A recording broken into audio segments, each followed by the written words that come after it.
Assalamualaikum warahmatullahi wabarakatuh. Waalaikumsalam warahmatullahi wabarakatuh. Kembali lagi bersama kami di KSU Banda Indah Official, spesial berkolaborasi dengan beliaunya yaitu Bapak Haryanto Agus Channel. Dan juga kita kedatangan tamu dari kota Kediri yang jauh-jauh sekitar 5 jam. 5 jam betul. Dan kita bertemu dengan Bapak Siono. Sehat, Bapak Siono. Nah ini beliau ini sekitar 5 jam ke sini loh. Bila-bilain demi untuk bertemu dengan kita. Bertemu sama jenengan loh. Nah dan kita nanti akan sedikit bincang-bincang ya Pak. Kita sharing seperti apa sih di daerah Kediri dan juga di daerah Lamongan. Seperti apa videonya?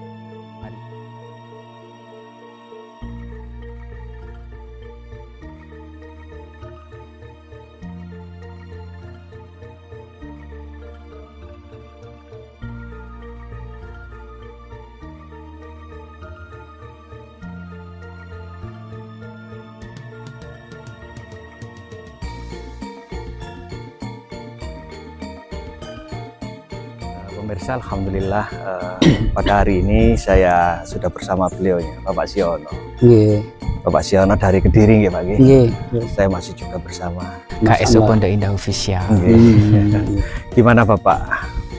Seperti tadi yang apa saya sampaikan pada jenengan gitu.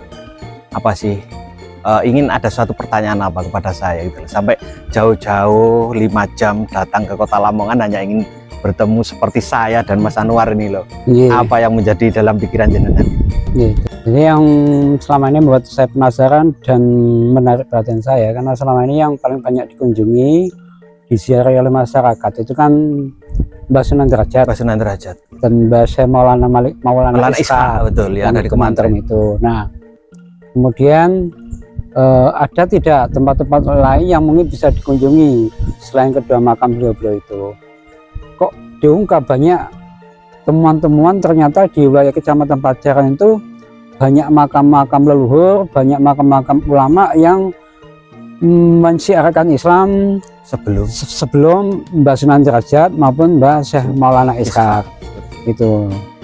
Jadi ini kira-kira di wilayah Kecamatan Pajaran itu siapa saja yang kira-kira bisa menjadi tempat tujuan bagi masyarakat untuk berziarah atau ingin menelisik atau menampak tilas sejarah Islam yang ada di wilayah Kecamatan Pajiran, Kabupaten Lamongan itu.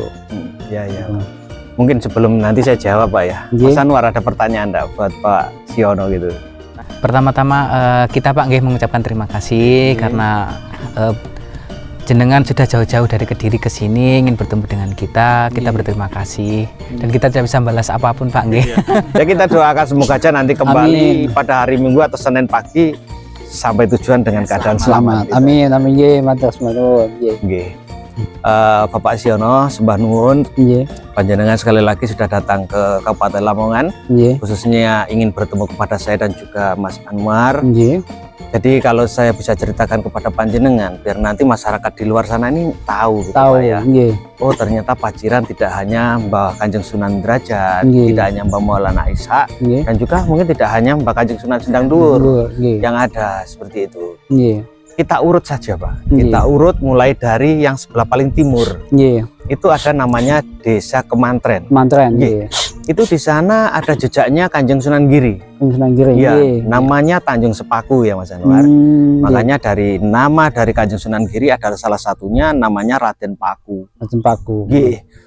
Dan di sana itu ada sebuah tugu Pak. Di Desa Kemantren itu ada sebuah tugu yang dulu ceritanya itu dipakai tanda oleh beliaunya Mbah Syekh Maulana Ishaq agar suatu saat istrinya di saat mencari beliaunya itu ini loh tanda saya bahwa saya di seputaran daerah sini. Karena istrinya Mbah Maulana Ishaq itu yaitu Nyai Dewi Sekardadu. Beliau adalah putra dari Prabu Menak Sembuyu dari Kerajaan Belambangan. Nah setelah itu di sana dikasih tanda yang namanya ada Tugu Batu Tumpang atau Watu Tumpang Pak yang ada di Kemantren itu. Dari situ saja kita sudah mulai ada yang namanya Mbah Wiromantri. Di Kemantren itu ada namanya Mbah Wiromantri. Menurut konon ceritanya Mbah Wiromantri ini adalah yang bubak desa mana Mas? Desa Kemantren. Jadi Mbah Wiromantri ini juga yang pernah mengasuh beliaunya Mbah Kanjeng Sunan Giri di masa waktu masih kecil. Seperti itu.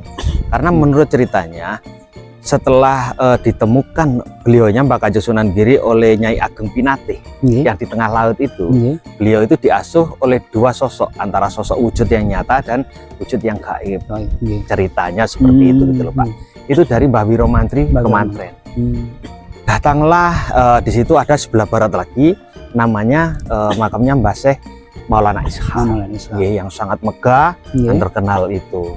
Dan Mbah Maulana Ishak adalah ayah dari beliaunya Mbah Kanjeng Sunan Giri. Gitu, Pak. Itu baru di desa Kemantren saja sudah ada 2 makam waliullah yang besar, Pak. Ini masih ini hanya di Kecamatan Paciran, gitu ya. Nah, setelah dari makamnya Mbah Maulana Ishak itu Bapak, kurang lebih kira-kira 500 meter berjalan ke arah barat. Di situ ada makam sepuh yang besar. Nah, di tepi pantai itu namanya makamnya Mbah Sabdo Suling. Mbah Sabdo Suling. Di situ makamnya ada di depan Pondok Al Jihad, insya Allah sangat besar. Itu sudah masuk ke wilayah desa Banjarwati. Setelah ke Banjarwati, karena Banjarwati itu bersebelahan dengan makam desa Banjaranyar. Di Banjaranyar ada namanya makamnya Mbah Mayang Madu. Bukan yang Banjar. Banjar. Ada namanya makamnya Mbah Banjar. Dan juga ke arah selatan ada namanya makamnya Mbah Mayang Madu. Barulah sampai ke Mbah Kanjeng Sunan Derajat. Seperti itu. Dari cerita sejarah itu bahwa beliau-beliau inilah yang datang lebih dulu sebelum kedatangan beliaunya Mbah Kanjeng Sunan Derajat. Itu. Jadi setidaknya sepatutnya kita ini seandainya sebelum berziarah ke tempatnya Mbah Kanjeng Sunan Derajat, lebih afdol gitu. Kita berziarah ke beliau-beliau ini. Karena beliau inilah penyebar agama Islam yang ada di wilayah Kecamatan Paciran, Pantura sebelum para wali ini datang. Maksudnya para wali Songo, itu Bapak. Itu baru di desa antara Kemantren, Banjarwati, Banjaranyar. Baru 3 desa, dan di sana masih ada jejak agama Hindu. Di dekatnya makamnya Mbah Mayang Madu. Gitu. Sampailah di situ di Kecamatan Paciran, jenengan bisa ke arah barat yang namanya Desa Sendang Dhuwur. Di tempat inilah kita Bapak dengan gapura yang khas Paduraksa. Dan di situ di pojok timur itu adalah makam beliau Mbah Kanjeng Sunan Sendang Dhuwur. Mbah Kanjeng Sunan Sendang Dhuwur itu adalah putranya Mbah Syekh Abdul Kohar dengan Nyai Siti Sukarsih dari Sedayu Brondong. Seperti itu Bapak. Setelah dari sini kemana Mas? Setelah dari sini ke desa Paciran. Paciran ada makamnya siapa saja Mas? Ada makamnya Mbah Pendem, kemudian ada Mbah Yai Darsono. Dan juga makam Galuh kan. Nah itu adalah makam-makam sepuh. Makam-makam sepuh yang mana di desa Paciran ada yang namanya Desa Karangsawu itu. Di situ ada makam 2 makam tua sepuh sekali. Informasinya adalah seira dengan Mbah Siti Fatimah binti Maimun. Namanya Syekh Abdullah Mufid dengan Syekh Abdurrahman Al-Qurtubi. Seperti itu di Paciran. Dengan jejak-jejak sejarah yang lain termasuk Mbah Pendem. Mbah Pendem itu adalah generasi dari Mbah Syekh Subakir yang ikut menumbali Pulau Jawa seputar pantai utara sampai Madura. Itu di wilayah Paciran saja yang terkenal. Yang hampir terekspos di luar Bapak. Belum lagi yang benar-benar tidak terekspor di luar ini, waduh ratusan Paciran. Karena ada cerita bahwa kenapa pantai utara Paciran sepanjang pantai sini banyak jejak para wali. Karena penyebaran agama Hindu di sini itu besar sekali. Contohnya di tempat ini. Dan juga yang di Mayang Madu itu. Mayang Madu dulu Pak Siono. Bahkan di sini juga ditemukan arca Pak. Betul, arca. Dan arcanya itu sangat tua Pak, Komplek makam Sunan Dhuwur. Di sekitaran sini ada di timur sana Pak. Nama arcanya Maharsi Agastya. Dia itu penyebar agama Hindu pertama kali dari India Selatan. Dan kalau dalam konteks agama Islam katanya Pak bahwa membuat sebuah replika yang seperti patung segala macam yang ada unsur nyawanya kan tidak boleh. Tapi di sini ada Pak. Itu ada 2 arca naga. Apakah ini peninggalan sejarah Islam? Kan tidak mungkin. Berarti ini prasejarah dari peninggalan agama Hindu. Seperti itu Pak Siono. Mungkin ada lagi Pak yang jenengan tanyakan gitu selain itu. Itu hanya sebagian yang kita tahu, maksudnya yang bisa saya sampaikan ke jenengan. Tapi yang yang tidak bisa saya sampaikan. Mungkin lagi. Banyak Pak, ratusan. Ya, termasuk yang wilayah dari Banjarwati ke selatan. Betul. Selatan kayak di Brumbung. Itu jejak-jejak Solokuro. Ya. Itu banyak. Kalau di Brumbung itu jejaknya Air Langga malah lebih tua Pak. Lebih tua. Oh iya Pak, kalau di Kota Kediri itu identik dan juga di sana kan katanya banyak juga Pak peninggalan-peninggalan zaman dahulu. Iya. Kalau di Kediri itu yang lebih banyak dikenal oleh masyarakat itu kan petilasan Prabu Suraji Jayabaya. Dia adalah salah satu dari raja-raja yang ada di wilayah di Kabupaten Kediri. Kabupaten Kediri kan termasuk kerajaan paling tua. Paling tua. Panjalu juga ya Pak ya. Itu. Dan kita pernah ke sana rombongan. Apa semuanya lari semua ketakutan karena kan ke sana waktu malam. Jadi aura mistis di sana kan sangat kental, betul. Ya. Banyak yang ayo mulai be seperti itu katanya. Bahkan kemarin pada saat menjelang malam 1 Suro saya kan juga ke sana juga itu. Jadi di daerah Kecamatan Pagu di Mamenang itu di sana ada bisa dikatakan sebagai makamnya dari Empu Barada. Kemudian ada pemandian Tirto Kamandanu, kemudian petilasan dari Suraji Jayabaya sendiri, dan masih banyak lagi kayak di Gunung Klothok itu. Di Gunung Klothok itu dulu adalah gua Salomangleng. Disitulah Dewi Klisuci. Waktu itu beliau yang punya hak untuk meneruskan dari tahta Kerajaan Kediri, tapi beliau tidak mau, tapi lebih memilih sebagai biksuni lah. Kalau itu di wilayah Gunung Klothok ini. Ya itu yang lebih banyak dikenal di Kediri, karena Kediri juga agama Hindunya juga kental ya Pak, masih kental. Agamanya kental, dan sekarang di Kediri juga masih yang beragama Hindu juga masih banyak sekali, lumayan lah ya, terutama di wilayah daerah Tanon Papar itu. Di sana juga masih ada vihara. Di sana di Kediri di daerah itu kecamatan mana itu Serpaki itu ada petilasan dari calon narang itu yang lebih banyak. Kalau yang saya dengar wilayah Mataram Kuno ya di sana di Kediri, tapi untuk kebenarannya kan kita juga perlu konfirmasi dengan ahli-ahli sejarah baik dari BPCP, kemudian dari sejarawan Kediri itu, karena kalau dari ceritakan Kediri itu awalnya raja pertama itu kan masih Prabu Erlangga. Dari Prabu Erlangga kemudian karena putranya itu memprotes, ya kalau bahasa sekarang itu royoan, akhirnya Raja Erlangga meminta kepada Empu Barada untuk memecah wilayah Kabupaten Kediri saat itu menjadi 2 bagian, yang akhirnya kucuran airnya itu menjadi Sungai Berantas itu. Itu terus kemudian beliau punya putra itu, kalau mohon maaf kalau salah ya, itu ada Lembu Amilur dan Lembu Amiseno itu kemudian dari ini masih kemarin waktu saya ada di Kediri itu Melean itu masih terjadi ini, walaupun sudah dipecah menjadi 2 tapi 2 saudara ini masih sering ribut, konflik gitu ya, konflik. Akhirnya keturunan dari yang Lembu Amiseno dan yang Lembu Amilur kemudian saling mencintai, yaitu Panji Asmorobangun dan Eyang Sekartaji itu.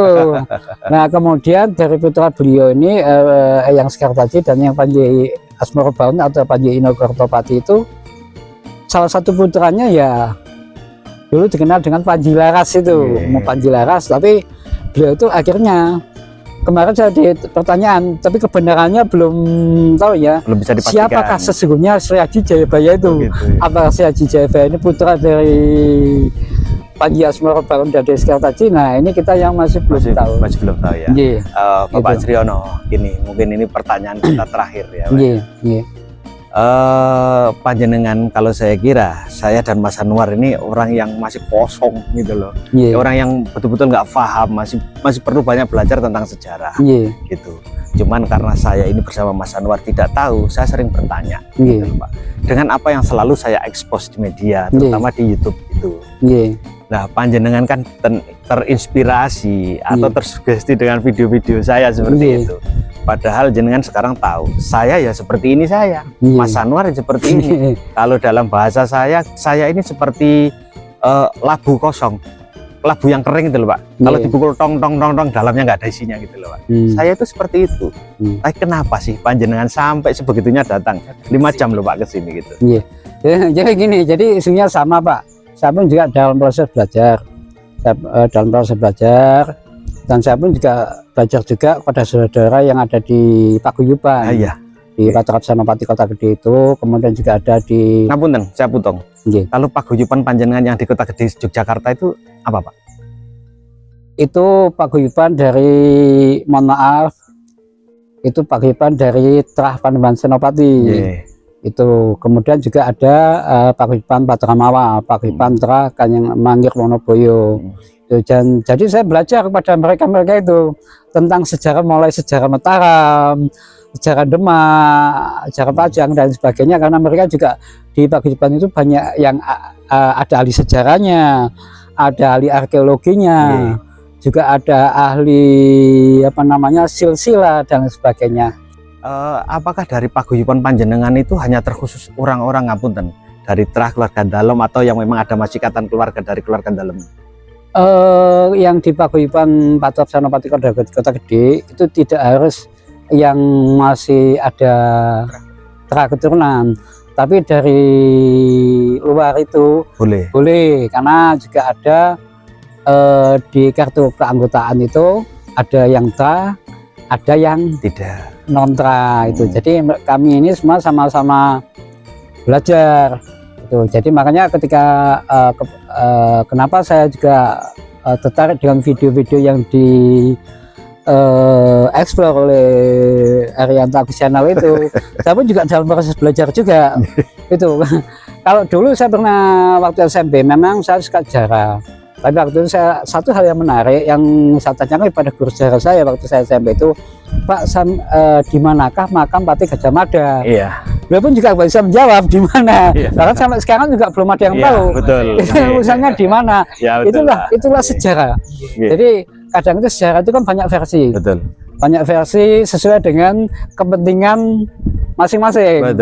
Itu misalnya kayak saya ambil contoh saja, makam dari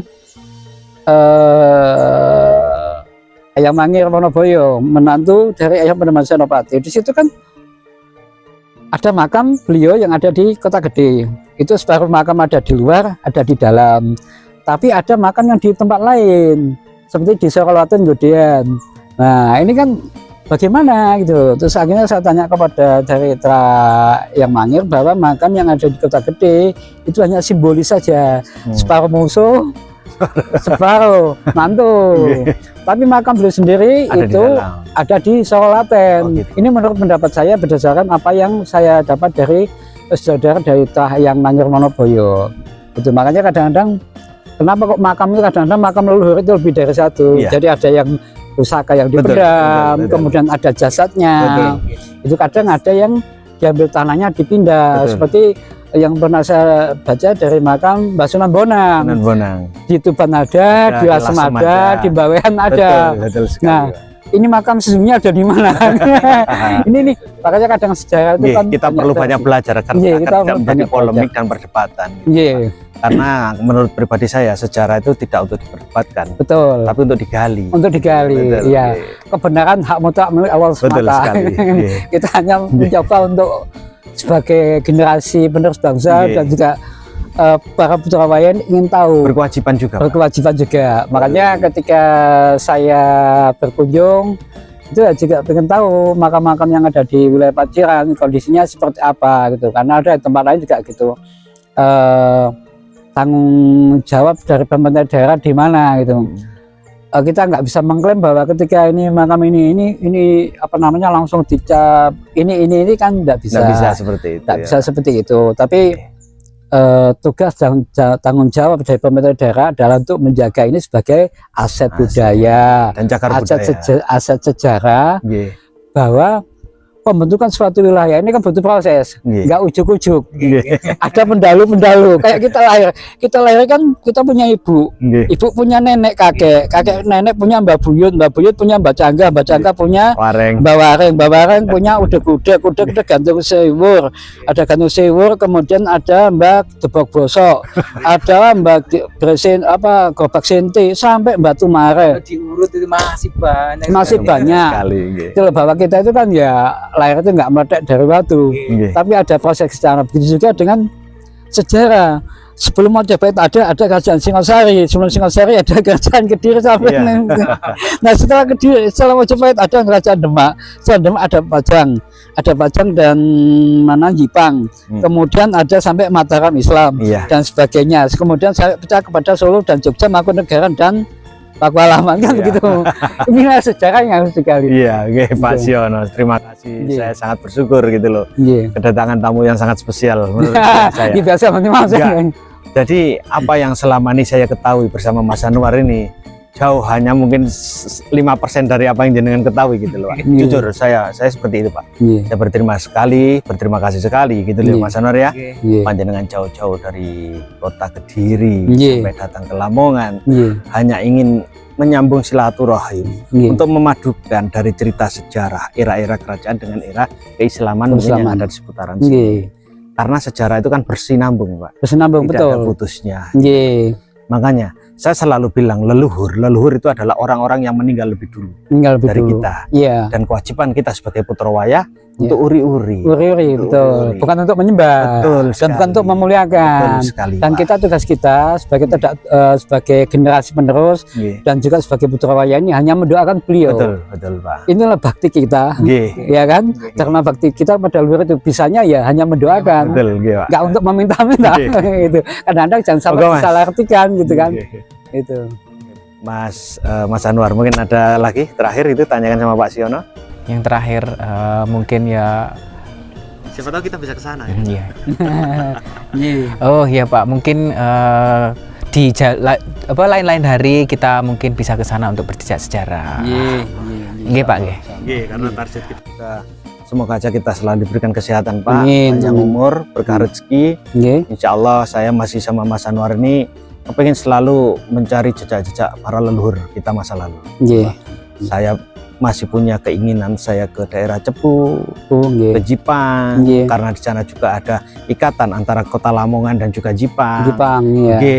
Nanti di Tuban, masih saya ke Kediri, Kandangan, sampai juga ke daerah Kasembon.